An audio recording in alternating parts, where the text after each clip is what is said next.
This is Jeremias Exhaust Systems, Marietta, Georgia. We're here to look at the installation of a SWGD single wall GD grease duct system made with the conical formed ends. These are conical formed ends, which is a male-female end. We'll show you how to put these together quickly. The tools of the trade is a mallet,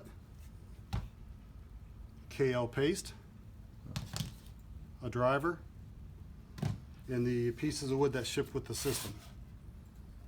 You start out by taking the female side. Well, first let's look at the up and down arrow. You have arrows, so this is pointing up.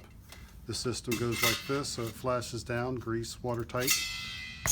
You form the joint by applying the KL paste in the middle of the 2 1/4 inch conical portion, so right exactly in the middle, about 1.5 inches down, 1 1/4 inch down.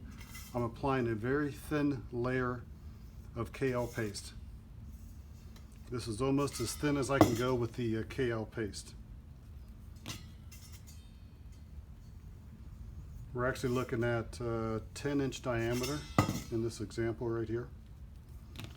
The diameters ranges from 6 all the way up to 16 inch on this conical. Then we move to flange. The paste is applied.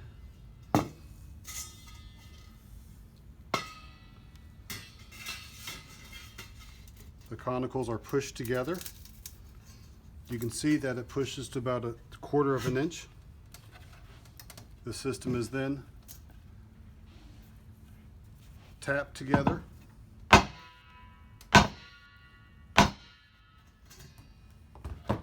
What's left is a very short, maybe a 1/16 inch space, or the inner could go all the way to the edge.